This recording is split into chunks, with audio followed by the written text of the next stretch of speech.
Había vivido junto al mar toda su vida y pensaba que ya nada podía sorprenderla. Pero tras una violenta tormenta, las olas arrastraron hasta la orilla un antiguo ataúd. Cuando lo abrió, se quedó impactada. Suscríbete al canal y cuéntanos en los comentarios desde dónde estás viendo este vídeo. Emma Parker se despertó antes del amanecer, como lo hacía desde hacía tantos años que ya no podía recordar una vida distinta. La casa, vieja y marcada por el viento salino, parecía contener la respiración junto con ella en esos minutos silenciosos en que la noche todavía se aferraba a las esquinas y el mar golpeaba suavemente contra las rocas, como recordándole que nunca había dejado de vigilarla. Emma se incorporó despacio, sintiendo cómo el frío del piso se filtraba a través de las suelas delgadas de sus pantuflas, y durante unos segundos permaneció sentada al borde de la cama, observando el tenue resplandor anaranjado que intentaba filtrarse por la ventana. A veces pensaba que ese momento, justo antes de que empezara el día, era lo único verdaderamente suyo, antes de que las responsabilidades la empujaran hacia afuera, antes de que la soledad la alcanzara de nuevo, antes de que el recuerdo de lo que había perdido apareciera inevitablemente en su mente. Miró hacia la esquina donde aún colgaba el impermeable amarillo de Mark. Las mangas vacías parecían extenderse hacia el suelo, como si esperaran que él regresara en cualquier momento para ponérselo. 3 años habían pasado desde la tormenta que lo había arrancado de su vida, pero nada en aquella casa sugería que el tiempo hubiera avanzado desde entonces. La fotografía enmarcada seguía allí, sobre un estante ligeramente inclinado, Mark apoyado en la borda del viejo bote que habían restaurado juntos, sonriendo con una mezcla de orgullo y travesura. Emma sentía que esa sonrisa continuaba acompañándola, pero también la hería cada mañana, con la misma precisión de una cuchilla que corta sin fallar. Se levantó finalmente, se puso las botas que conservaban ese olor persistente a agua salada y cuerda húmeda, y respiró hondo antes de salir de su habitación rumbo a la cocina, donde el silencio la esperaba como un visitante habitual. El ritual de preparar café era casi mecánico, una coreografía de movimientos aprendida con la experiencia de miles de amaneceres. Mientras el agua calentaba, Emma encendió la lámpara en la ventana que daba al puerto. No la encendía para iluminar nada en particular, y mucho menos para su propio beneficio. Era una costumbre nacida del dolor, de aquellos primeros días en los que todavía creía que Mark regresaría, que quizá había logrado aferrarse a algún resto de madera o había encontrado refugio en una cueva de la costa. Durante semanas los equipos de rescate recorrieron el mar con barcos, helicópteros y motos acuáticas, pero sin éxito. El mar no quiso devolverlo. Sin embargo, ella siguió encendiendo esa lámpara, en parte por superstición, en parte porque dejar de hacerlo se sentía como una traición. Con el tiempo, el gesto dejó de estar dirigido a él y se convirtió simplemente en algo que no podía dejar de hacer, un ancla emocional que evitaba que la casa entera se hundiera en una oscuridad más profunda. Después de beber el primer sorbo de café, Emma tomó el abrigo y salió al exterior. El aire frío la golpeó de inmediato, impregnado del característico olor metálico que seguía a las tormentas fuertes. Y la tormenta de la noche anterior no había sido una tormenta cualquiera. Hacía tiempo que no presenciaba una furia semejante. El rugido del viento, los portazos de las ventanas, los relámpagos que parecían sacudir la casa entera. Había permanecido despierta casi toda la noche, con la sensación inquietante de que el viento traía consigo voces antiguas que se mezclaban con la lluvia. Cada trueno hacía temblar los recuerdos que ella intentaba mantener en calma. Pero ahora, mientras respiraba profundamente, notó algo distinto. Un silencio extraño se extendía por la costa, como si el mundo aguardara algo. No era la calma que sigue normalmente a un temporal, sino un silencio cargado de tensión, de un presentimiento inexplicable. Emma caminó por el muelle de madera que conducía a su bote. Los tablones húmedos crujían bajo sus pasos, algunos cediendo un poco más de lo que ella habría preferido. El Sea Belle, su pequeña embarcación, se mecía suavemente contra los pilotes, como si también estuviera recuperándose de la noche turbulenta.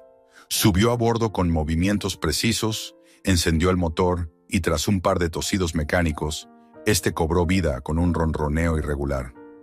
Emma ajustó el timón y se adentró en el mar, avanzando despacio, aún rodeada del manto espeso de neblina que se extendía hacia el horizonte. El cielo era una lámina uniforme de gris, sin rastros de azul, como si alguien hubiera borrado el color de la mañana. Mientras se dirigía hacia sus trampas cercanas a Gull Rock, pensó en lo diferente que era el mar aquel día. Demasiado quieto, demasiado silencioso. Normalmente, después de un temporal, las olas seguían agitadas durante horas o incluso días, pero ahora la superficie del agua parecía contener un secreto. Emma sintió un escalofrío recorrerle el cuerpo, aunque no hacía tanto frío. No podía evitar pensar que el mar estaba observándola, midiendo cada uno de sus movimientos. Era absurdo, lo sabía, y aún así, la sensación persistía, como un peso invisible sobre sus hombros. Cuando llegó a la zona habitual de trabajo, descubrió que algunas trampas se habían desplazado, otras estaban dañadas y una completamente destrozada. Lo aceptó sin molestarse. Las tormentas siempre cobraban su precio. Se dispuso a rescatar lo que pudiera y marcar mentalmente las pérdidas. El proceso la ayudó a tranquilizarse, a imponer orden en medio del caos.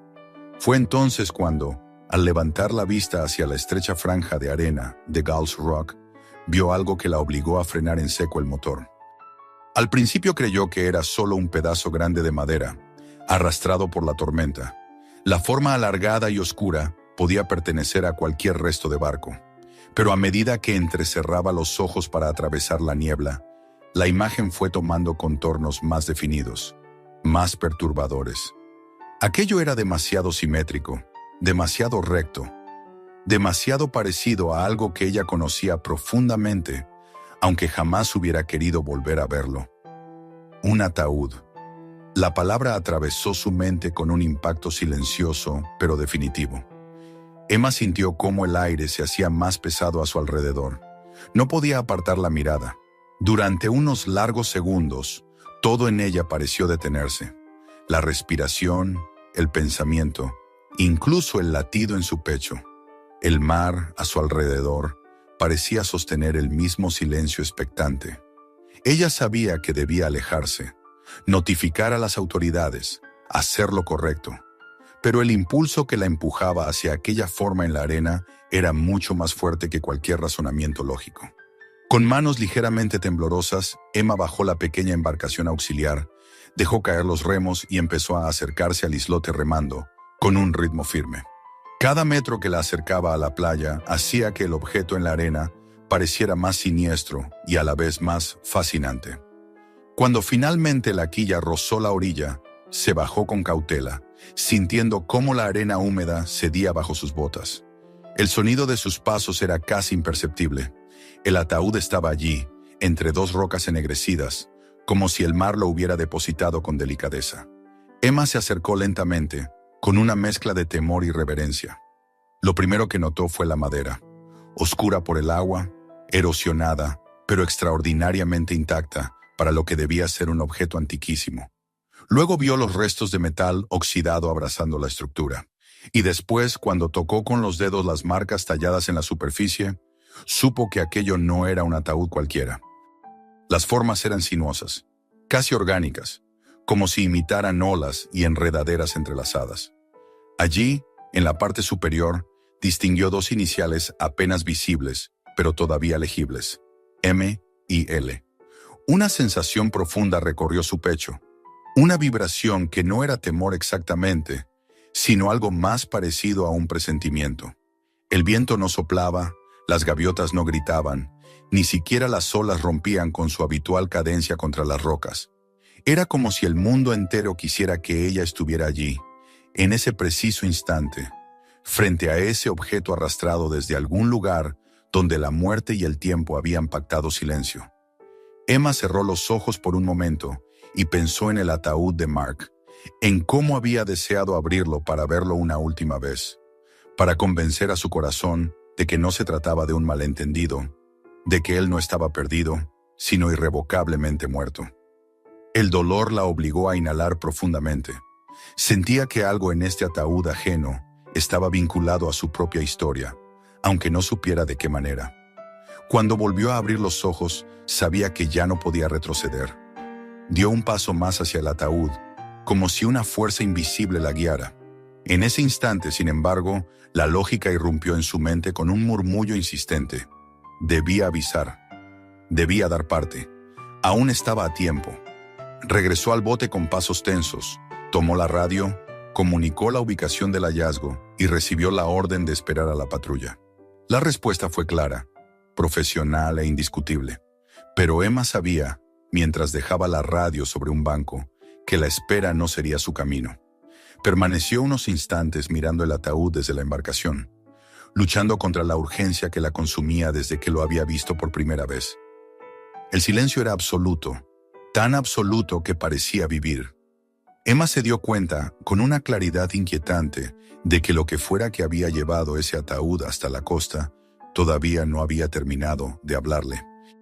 Y mientras el agua lamía la arena con un murmullo grave, supo que el día que había comenzado con la rutina habitual acabaría arrancándola de todo lo que creía conocer, para arrastrarla hacia una historia que no había pedido, pero que desde ese momento le pertenecía por completo. La patrulla aún no llegaba. El mar, mientras tanto, seguía esperando, y Emma, con el corazón latiendo en un ritmo que no lograba controlar, entendió que la mañana apenas había comenzado, y que su vida, sin aviso alguno, estaba a punto de cambiar para siempre. El silencio seguía envolviendo la isla como un manto inmóvil, incluso después de que Emma terminara su llamada a la patrulla costera. Se quedó unos instantes sentada en el bote, intentando convencerse de que debía esperar, de que lo más sensato era dejar la escena tal como la había encontrado. Pero una inquietud insistente seguía latiendo en su interior, una especie de tirón invisible que la hacía volver la vista hacia el ataúd. Era como si aquel objeto antiguo, empapado por el mar y cubierto de signos del tiempo, estuviera exigiendo su atención. Emma sabía que algo la unía a esa caja silenciosa, aunque no podía comprender cómo. Era una conexión que no tenía lógica, pero que se sentía tan real como el aire frío que le rozaba la piel. El murmullo del mar parecía casi un susurro, una invitación tenue pero persistente. Emma se levantó lentamente, respirando hondo, y comenzó a caminar de nuevo hacia la orilla. Cada paso hacia el ataúd parecía hacer más claro ese extraño presentimiento que la acompañaba desde el momento en que lo divisó entre la neblina. Había temido encontrar un cuerpo dentro, un rostro inmóvil conservado por el agua y la oscuridad. Ese temor seguía vivo en ella, pero ahora era distinto. El miedo se había mezclado con algo que se parecía peligrosamente a la necesidad de saber, a la urgencia de comprender por qué el mar había devuelto precisamente aquel ataúd y por qué ella había tenido que ser la persona en descubrirlo.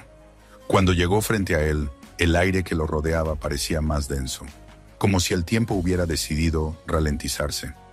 Emma observó cada detalle con una atención renovada: el brillo apagado del metal corroído, la madera oscura hendida por pequeños surcos, las marcas talladas que parecían contar una historia antigua. Las iniciales M y L resaltaban un poco más ahora que la bruma comenzaba a elevarse. Emma pasó los dedos por encima de ellas, sintiendo una vibración leve, quizás producto de su propia mano temblorosa, pero lo suficientemente intensa como para que retrocediera un paso y tragara saliva. Tuvo la impresión de que el ataúd custodiaba algo más que restos humanos o simples objetos. Custodiaba un sacrificio, un dolor profundo, un amor que había desafiado las décadas. El viento comenzó a levantarse apenas, moviendo algunos mechones de su cabello. Fue ese susurro repentino lo que finalmente la decidió. Regresó al bote auxiliar, hurgó entre la madera mojada y las sogas arrastradas por la tormenta, y encontró una barra metálica oxidada que probablemente había pertenecido a algún casillero o remache de embarcación. No sabía si sería lo suficientemente fuerte, pero era su única herramienta. La tomó con ambas manos, sintiendo el peso irregular del metal, y regresó hacia el ataúd con pasos lentos, pero cada vez más decididos. La primera vez que insertó la punta de la palanca entre la tapa y la base del ataúd, el sonido del metal raspando la madera la estremeció hasta los huesos. Se detuvo, cerró los ojos y respiró profundamente. Se dijo a sí misma que podía dejarlo así, que no era necesario abrirlo, que nada bueno podía derivar de ese impulso. Pero también sabía que, si se marchaba sin hacerlo, pasaría el resto de su vida preguntándose qué había dentro, qué secreto guardaba el mar, qué historia había querido mostrarle. Esa curiosidad la empujaba con tanta fuerza que la culpa por desobedecer la orden de esperar quedó relegada a un rincón silencioso de su mente. Con un movimiento decidido, volvió a presionar la palanca. La madera rechinó, como si se quejara del esfuerzo después de tantos años sumergida. Emma sintió en sus manos la resistencia viva del ataúd, como si no quisiera dejarse abrir. El metal se torció un poco, pero ella no se rindió. Con los dientes apretados, aplicó más fuerza, y entonces escuchó el primer crujido importante. Un sonido seco, como un hueso antiguo que se fractura. Uno de los anillos metálicos colocados alrededor del ataúd cedió. Se partió en dos pedazos irregulares y cayó a la arena con un golpe sordo. Emma dio un paso atrás, alarmada por el estallido inesperado. El corazón le latía con fuerza descontrolada. Por un momento pensó que la caja podía estar actuando como contenedor de algún gas extraño, de algún contenido peligroso. Pero la única sensación que emanaba del interior era un aire extremadamente frío, como si el tiempo dentro del ataúd hubiera estado detenido. Emma tragó saliva y volvió a acercarse. Se inclinó sobre la tapa, tomó su borde con ambas manos y tiró hacia arriba. Las bisagras se quejaron con un lamento prolongado, un sonido que parecía haber esperado décadas para liberarse. La tapa se levantó lo suficiente para dejar escapar una corriente de aire húmedo y misterioso que le recorrió los brazos como un escalofrío. Durante unos segundos dudó si mirar dentro. Sabía que en ese instante cruzaría un umbral del que ya no habría retorno. Finalmente, con un gesto lento y cargado de una solemnidad instintiva, inclinó la cabeza y vio el interior. Lo que encontró no era lo que había temido. No había un cuerpo en descomposición, ni huesos, ni señales de muerte física. En cambio, vio un tesoro, un espectáculo inesperado y deslumbrante que la dejó sin aliento. Monedas de oro de varios tamaños y tonalidades se acumulaban en el fondo como un estanque de luz. Entre ellas destacaban copas de plata, pequeños cofres, broches adornados con gemas y piezas de joyería, que brillaban incluso a pesar de la capa de sedimento que los cubría. Parecía el contenido de un tesoro de un barco hundido, pero cuidadosamente colocado, no arrojado al azar. Cada objeto parecía haber sido elegido con intención, como una ofrenda, como un acompañamiento sagrado para alguien amado. Emma sintió que sus piernas se aflojaban ligeramente. Nunca había visto algo semejante. Le costaba creer que aquellos objetos podían haber estado preservados en el mar durante tanto tiempo. Eran hermosos, antiguos, cargados de una historia y una energía que casi podía tocarse en el aire. Se inclinó con más cuidado, como si temiera perturbar la calma de aquel interior. Y entonces sus dedos rozaron un objeto diferente a los demás. Algo que no brillaba con la misma intensidad del oro o la plata, pero que tenía una delicadeza que capturó su atención de inmediato. Era un medallón, un colgante de plata en forma de corazón, adornado con un relieve minúsculo y trabajado con una precisión casi artesanal. Emma lo levantó con un cuidado extremo, como si temiera que se deshiciera entre sus manos. La bisagra del medallón, sorprendentemente funcional a pesar de los años, se abrió con un suave clic. Dentro, tras un cristal ligeramente empañado, había un retrato diminuto de una joven. Su rostro era delicado. Sus ojos oscuros parecían mirar directamente a Emma, como si el tiempo no hubiera borrado la intención de esa mirada. Llevaba el cabello recogido y vestía con la elegancia sobria de otra época. Pero lo que más impactó a Emma fue la tristeza en su expresión. Esa pequeña pintura parecía contener un lamento, una historia interrumpida, un sueño que no había podido completarse. El peso emocional del hallazgo la sobrepasó. Sintió una oleada de empatía profunda, un dolor ajeno pero intensamente cercano, como si esa joven, a quien nunca había visto, a quien nunca conocería, le estuviera confiando algo. Emma cerró el medallón con delicadeza y lo colocó de nuevo donde lo había encontrado, entre las monedas. Justo en ese instante, escuchó el ruido lejano de un motor. Se estremeció y miró hacia el horizonte. La patrulla se acercaba. El pánico la invadió. ¿Qué había hecho? ¿Qué dirían los oficiales si descubrían que había abierto el ataúd antes de su llegada? ¿La culparían por manipular evidencia histórica? ¿La acusarían de intentar robar algo? Pero más que el miedo a los cuestionamientos, Emma sentía otra cosa. Una necesidad poderosa de proteger aquello que había visto. No por codicia ni por beneficio personal, sino por una sensación extraña de respeto, de responsabilidad hacia la historia que aquel ataúd cargaba consigo. No se trataba de tesoros materiales. Era el testimonio intacto de una vida perdida que exigía su dignidad. Actuando con rapidez, empujó la tapa hacia abajo con la mayor suavidad posible. Aunque las bisagras ya no encajaban correctamente, logró que quedara en una posición lo suficientemente convincente para aparentar que nunca había sido abierta. Cubrió con arena las grietas evidentes, disimulando los daños. Luego dio unos pasos hacia atrás, respirando agitada, y se obligó a recuperar una postura calmada antes de que los oficiales llegaran a tierra. Cuando la embarcación de la patrulla tocó la orilla, Emma los recibió con la serenidad más convincente que pudo reunir. Les explicó que había encontrado el ataúd por casualidad al revisar sus trampas tras la tormenta. Los oficiales inspeccionaron el objeto con atención, lo fotografiaron bajo distintos ángulos y hablaron entre sí en voz baja, sin prestar mucha atención a Emma después de recibir las primeras declaraciones.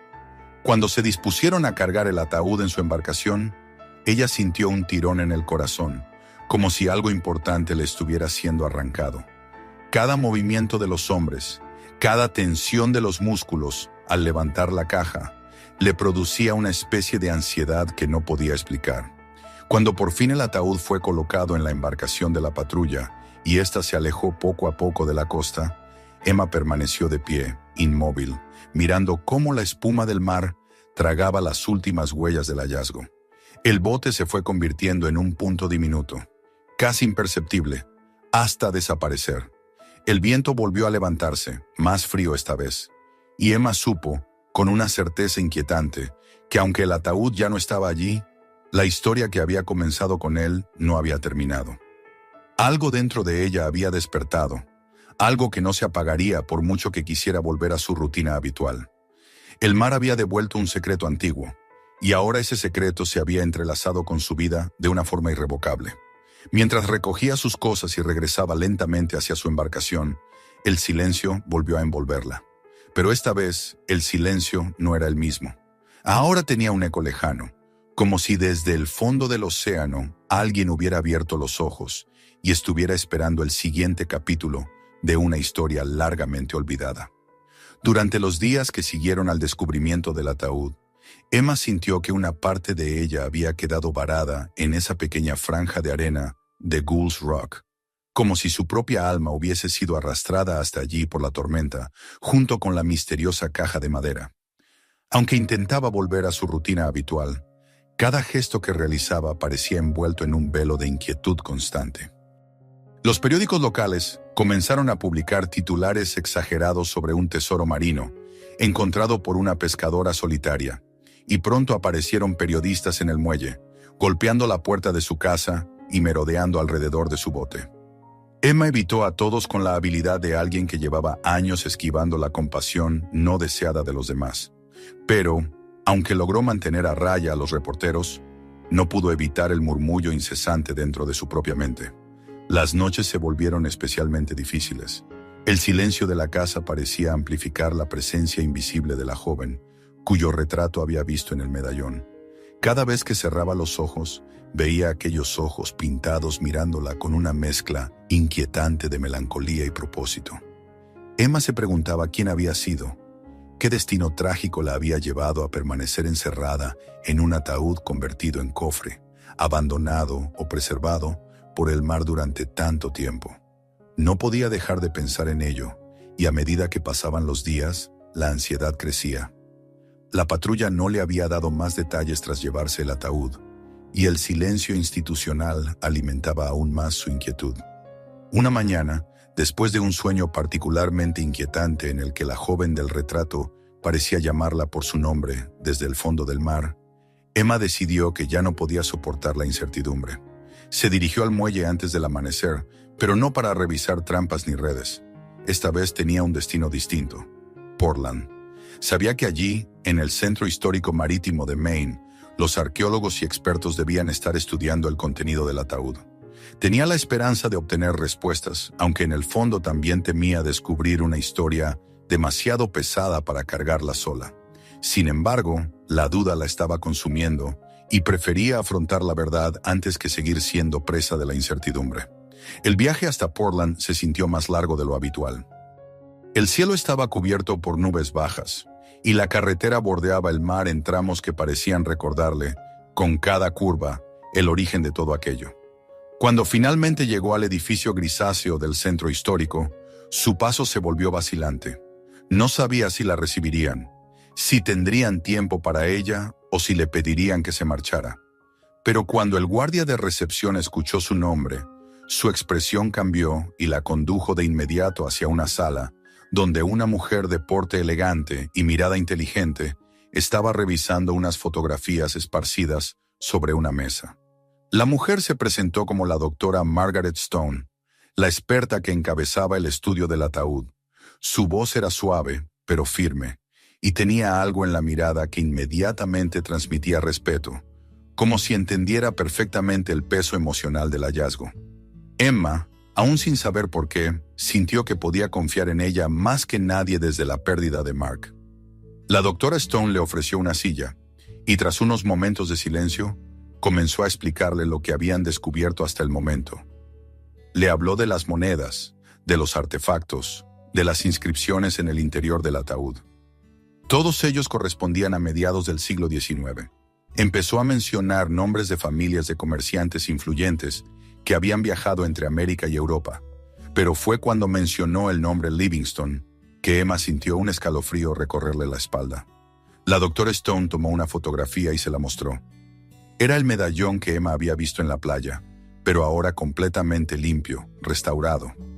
El retrato de la joven era aún más nítido, y su mirada, aquella mirada que parecía atravesar las barreras del tiempo, brillaba con una serenidad dolorosa.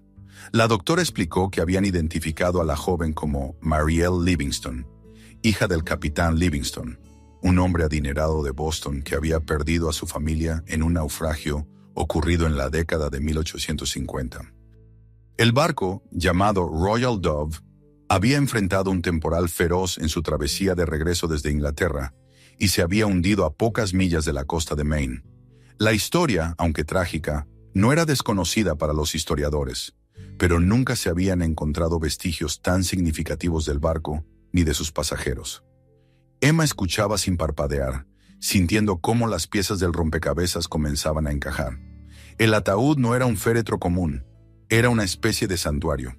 Según los documentos recuperados, el capitán, incapaz de enterrar a su hija en tierra firme, debido a las condiciones en las que habían recuperado su cuerpo, decidió construir un cofre ceremonial. En él colocó todos los objetos valiosos de la familia como un homenaje a su hija. El cofre era tanto un acto de amor como una súplica desesperada para que el recuerdo de Marielle no se perdiera en las profundidades del océano.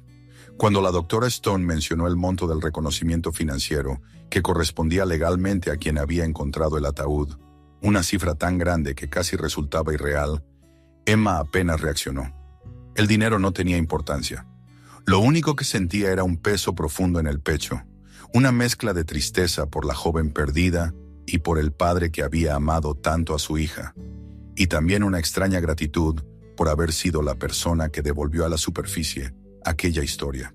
Quizás era el mar, quiso pensar, el que había decidido entregársela a ella. Lo que realmente capturó su corazón no fue el oro ni la historia del capitán, sino la sensación de que ella y Marielle compartían una pérdida.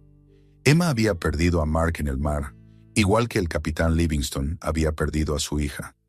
Ambos habían tenido que convivir con un dolor que nunca cicatrizaba por completo. En el rostro pintado de Marielle había una tristeza que ella reconocía. No era solo pena por la muerte, sino pena por lo que quedó inconcluso. Era la mirada de quien sabía que su vida se había detenido de forma abrupta, como si el destino hubiera sido cortado por un hilo caprichoso. Al despedirse de la doctora Stone, Emma salió del centro con una sensación diferente. No exactamente alivio, sino una especie de propósito que comenzaba a formarse dentro de ella. Los pasos la llevaron hacia el muelle de Portland casi sin pensar. Miró las embarcaciones mecerse suavemente y recordó la época en que ella misma aguardaba, noche tras noche, a que el bote de Mark apareciera entre las sombras. Recordó la desesperación que devoraba su pecho mientras buscaba un destello de luz entre las olas. Y entonces, de repente, supo lo que tenía que hacer. Había vivido toda su vida a merced del mar. Había amado a un hombre que el mar se había llevado. Había encontrado un ataúd que el mar había devuelto.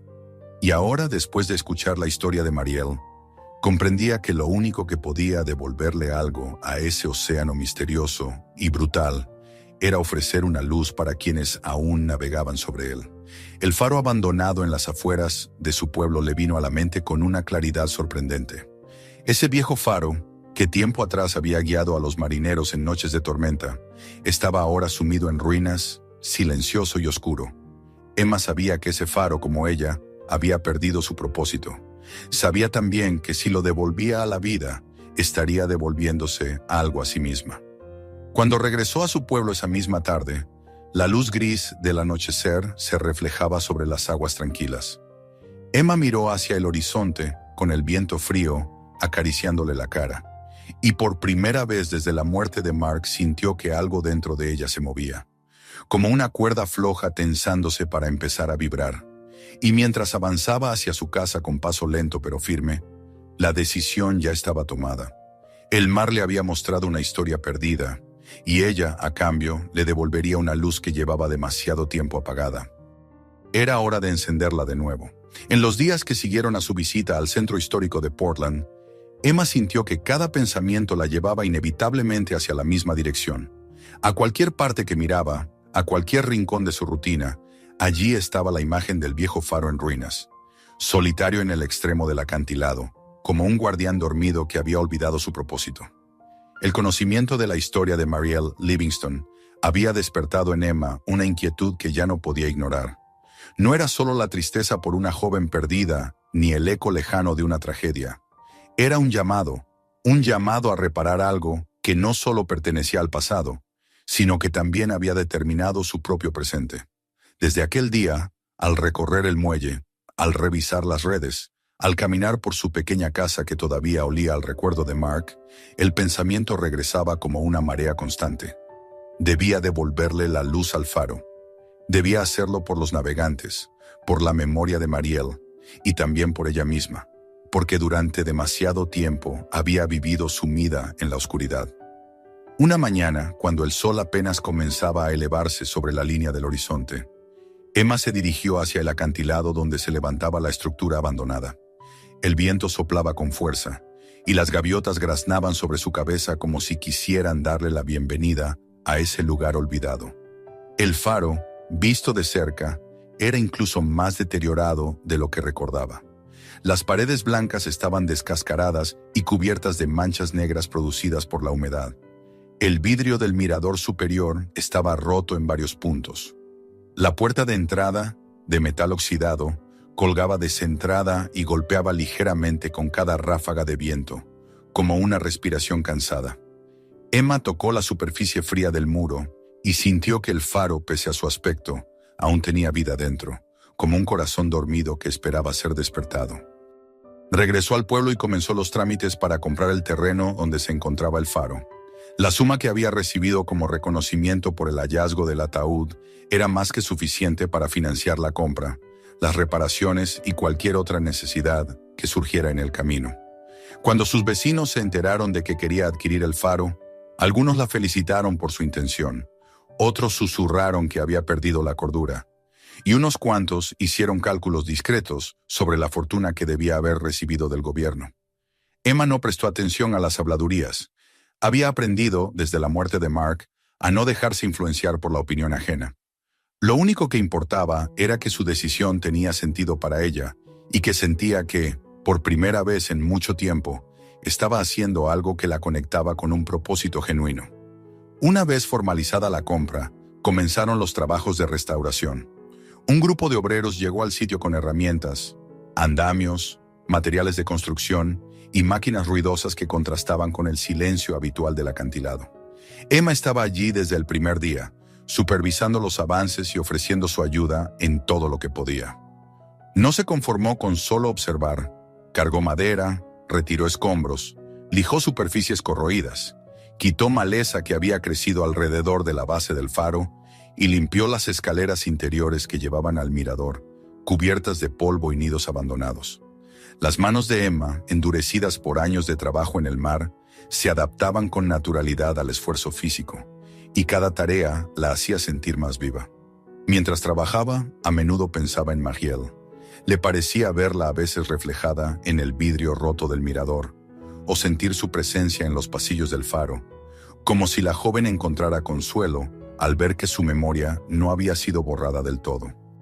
Había días en que Emma se detenía un momento a observar la luz del amanecer, filtrarse entre los huecos del edificio, y pensaba en el capitán Livingston, en su amor por su hija, y en el gesto desesperado de llenar el ataúd con todos aquellos objetos preciosos para que ella no se marchara sola al fondo del océano. Ese pensamiento la acompañaba como una especie de guía silenciosa mientras continuaba con la restauración. Era como si no solo estuviera reconstruyendo un faro físico, sino también un faro interior que iluminaba su propio camino después de años de oscuridad. Las semanas pasaron y poco a poco el faro comenzó a recobrar su forma original. Los obreros repararon las grietas en las paredes, colocaron nuevos cristales en el mirador, reforzaron las escaleras oxidadas y limpiaron los restos corroídos por la salinidad del viento. Emma se esforzó especialmente en restaurar la maquinaria interna que permitía girar la luz del faro. Recordaba cómo, cuando Mark salía a pescar, ella observaba desde la ventana de su casa la luz intermitente que guiaba a los marineros, y cómo esa luz se convertía en un alivio, una promesa de seguridad. Pensar que aquella fuente de esperanza había permanecido apagada durante tantos años le causaba una extraña tristeza, como si el mundo hubiera perdido algo esencial sin darse cuenta. Ahora, gracias a su perseverancia, ese faro volvería a brillar. Cuando la estructura estuvo finalmente restaurada, Emma decidió organizar una pequeña inauguración. No buscaba reconocimiento público, pero sabía que el faro no era solo para ella. Pertenecía al pueblo entero y merecía ser celebrado como un símbolo renovado de protección para quienes vivían de la mar. Invitó a algunos vecinos, a pescadores y también a la doctora Stone, quien aceptó asistir con genuina calidez. En la base del faro, justo al lado de la entrada, Emma instaló una placa dedicada a Marielle Livingston. Había encargado a un artesano local que reprodujera las iniciales ML, tal como aparecían en el ataúd, acompañadas de un pequeño retrato de la joven recreado a partir del medallón. Debajo se leía una frase que Emma había escrito tras varios días de reflexión, en memoria de quienes fueron reclamados por el mar y de quienes regresaron para ser recordados. La noche de la inauguración, el cielo estaba despejado y la brisa llevaba consigo el olor intenso de la sal. Los asistentes se reunieron alrededor del faro, murmurando palabras de admiración por su renovada belleza. Emma caminó hacia el panel de control, ajustó cuidadosamente los interruptores y con un movimiento firme encendió la luz. El faro cobró vida al instante. Una luminosa columna de claridad giró lentamente, proyectándose hacia el mar abierto. La luz era tan intensa que parecía rasgar la oscuridad en líneas claras, como si estuviera dibujando un sendero invisible hacia el horizonte. Un silencio reverente se apoderó de la multitud por unos segundos, mientras todos observaban el giro silencioso de la luz renacida. Para Emma, ese instante fue más que una inauguración. Sintió que algo se liberaba dentro de ella, que un peso que había cargado durante años se disolvía suavemente.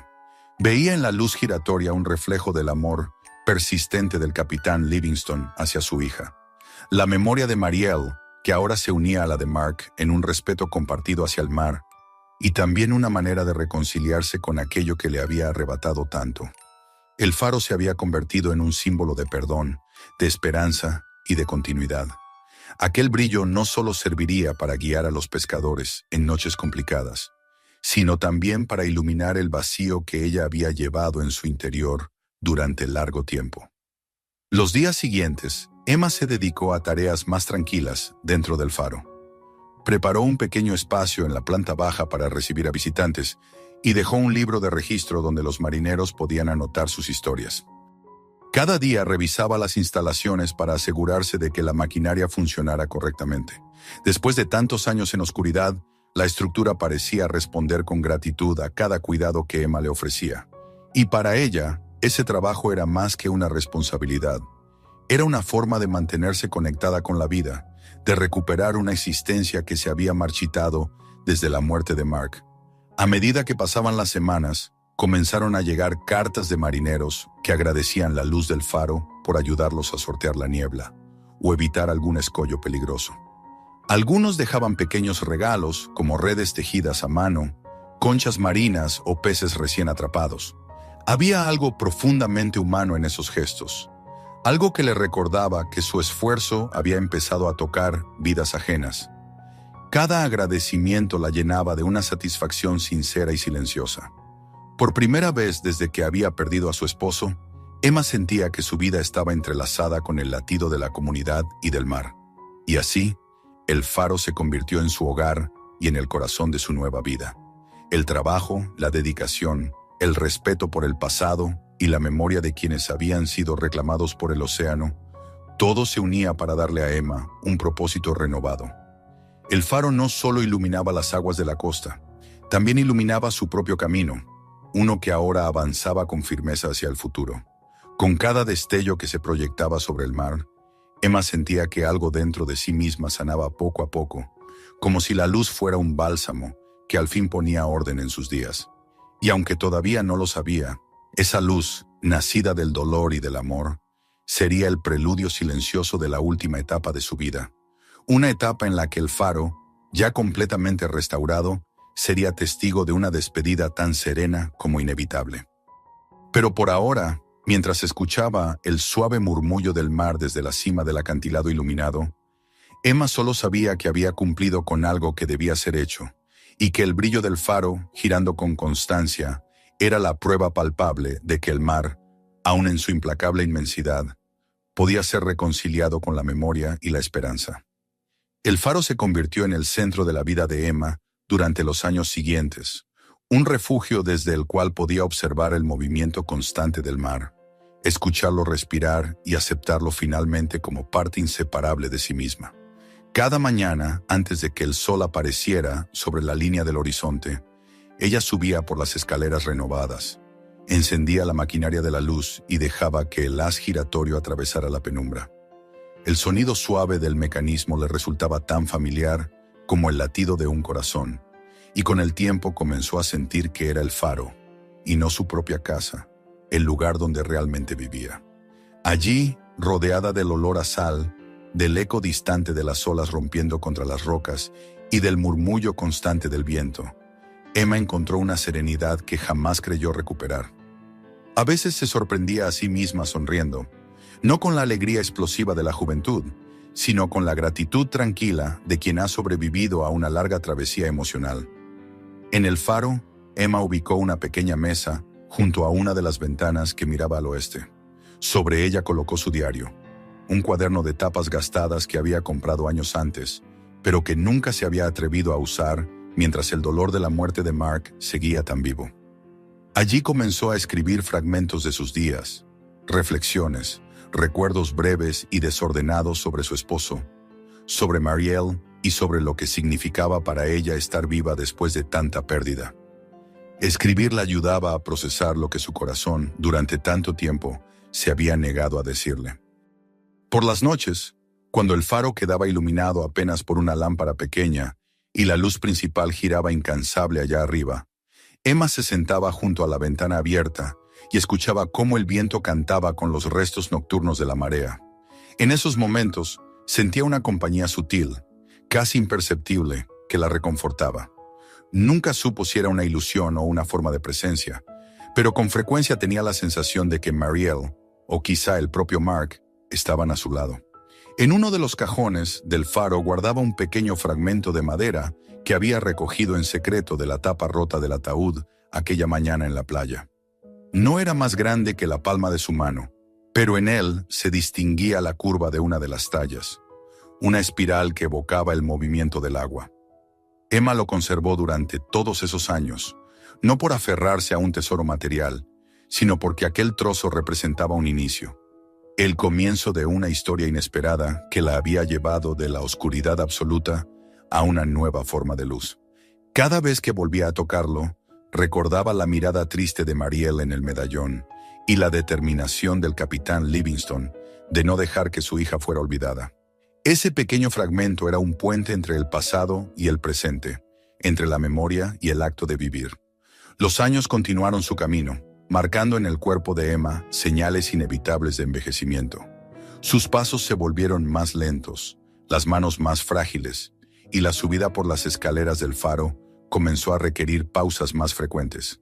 Sin embargo, cada mañana ella insistía en realizar el ritual completo, convencida de que mientras pudiera encender la luz y comprobar que giraba con la precisión deseada, el faro seguiría siendo un faro, y ella seguiría siendo Emma, la mujer que había elegido curarse mediante la luz. Los pescadores la saludaban desde sus embarcaciones cuando pasaban cerca del acantilado, levantando los brazos en señal de respeto.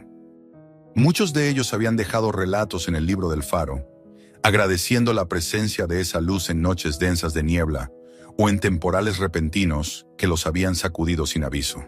Esas historias llenaban el corazón de Emma con un calor que nada más podía ofrecerle. Una tarde, al regresar de revisar el perímetro del faro, Emma sintió un cansancio distinto, más profundo, como si el peso de los años hubiera decidido descender sobre ella en un solo instante. Se sentó frente a la mesa del diario, abrió el cuaderno y pasó lentamente las páginas escritas. Allí estaban sus recuerdos, su dolor inicial, las descripciones de los trabajos de restauración y sus primeras impresiones de la luz recién encendida. Y al leer todo ello, una sensación de cierre comenzó a formarse en su interior, como si las palabras escritas durante ese tiempo hubieran completado un ciclo. Su respiración era tranquila, no había miedo en ella, sino una aceptación pausada, como el mar que retrocede después de romper contra las rocas. Aquella noche el cielo estaba despejado, y una mezcla de tonos violeta y naranja cubría el horizonte. Emma tomó el fragmento de madera entre sus manos, lo sostuvo un momento cerca del corazón, y luego, impulsada por una intuición serena e irreversible, decidió subir una vez más hasta la cima del faro. Cada peldaño resonaba bajo su peso, lento y constante, como si las escaleras entendieran que era un ascenso especial y esperaran pacientemente cada paso suyo. Cuando llegó al mirador, empujó con cuidado la ventana que daba hacia el mar y dejó que el viento fresco de la tarde entrara de lleno en la sala. Sostuvo el pedazo de madera frente a ella, permitiendo que la luz del ocaso iluminara sus líneas talladas. Luego, con un gesto suave, casi ceremonial, lo dejó caer. El fragmento giró en el aire y descendió hasta el agua, donde desapareció sin ruido, como si hubiera encontrado nuevamente su hogar. Emma observó el lugar donde el fragmento se había hundido hasta que la oscuridad se lo tragó por completo. En ese instante sintió que algo en su interior, algo que había permanecido suspendido desde la muerte de Mark, se asentaba finalmente con dulzura. La historia de Marielle había comenzado con el mar, y ahora volvía a él, y la suya también. No en forma de tragedia, sino como un acto de entrega, de aceptación. El faro permanecía iluminado, girando con su ritmo constante, y su luz bañaba las aguas en un resplandor cálido que parecía extenderse hacia regiones desconocidas. Emma tomó una última bocanada de aire salino, cerró la ventana y descendió lentamente hacia la pequeña habitación donde pasaba sus noches. Antes de acostarse, abrió su diario y escribió una sola frase. No encontré oro, encontré un sentido y eso basta. Cerró el cuaderno con suavidad, colocó la pluma a un lado y se sentó en su sillón favorito, mirando hacia la puerta ligeramente entreabierta, por donde entraba apenas un hilo de luz proveniente de la escalera. Apoyó la cabeza en el respaldo, dejó que el cuerpo se relajara y cerró los ojos. El sonido del mar, profundo y amable en esa noche tranquila, la arrulló como una melodía antigua. El cansancio la envolvió con una suavidad inesperada, y poco a poco su respiración se volvió más lenta, más ligera, hasta desaparecer sin esfuerzo, sin sobresaltos, como una llama que se extingue suavemente al final de su ciclo natural. A la mañana siguiente, cuando los encargados de mantenimiento del faro llegaron para realizar su revisión rutinaria, encontraron la puerta abierta, el diario sobre la mesa y la habitación en un silencio absoluto. Emma parecía dormir, con una expresión de paz tan perfecta que ninguno de ellos quiso moverla de inmediato.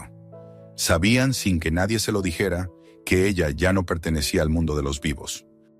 Pero el faro seguía funcionando.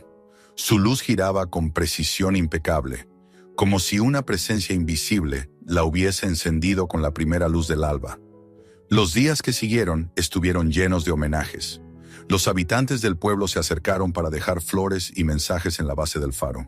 Los pescadores, al pasar en sus embarcaciones, se quitaban los sombreros en señal de respeto. La doctora Stone viajó desde Portland para despedirse de la mujer que había rescatado la historia de Marielle y había devuelto la voz al faro silencioso. Se instaló una placa junto a la que recordaba a la joven Livingston, y en ella se grabó una frase sencilla pero profunda, en honor a Emma Parker, que escuchó al mar y aprendió a perdonarlo. Con el paso del tiempo comenzaron a circular historias entre los pescadores. Algunos afirmaban que, en ciertas noches de mar inusualmente tranquilo, se escuchaba una voz femenina cantando cerca de Gulls Rock, un canto suave y antiguo que parecía provenir de lugares olvidados. Otros aseguraban haber visto 3 figuras caminando por la orilla al amanecer. Una mujer envuelta en un chal, un hombre con abrigo de pescador y una joven de cabello claro, cuyo rostro brillaba como espuma recién nacida. No hacía falta que alguien explicara quiénes eran. Todos lo intuían. El faro siguió brillando, como si la propia Emma velara por él más allá de la vida. Y así, en ese rincón remoto de la costa de Maine, el mar continuó devolviendo historias, recuerdos y segundas oportunidades a quienes sabían mirar más allá de las olas. Porque el mar, como Emma había aprendido, no solo reclama. A veces, si el corazón está dispuesto a recibir, también devuelve. Y la luz del faro, girando sin descanso, era el testimonio eterno de esa verdad. Suscríbete al canal para no perder los próximos videos. Mira también los demás videos que ya están disponibles. Comparte este video con alguien más y cuéntanos en los comentarios desde dónde nos estás viendo.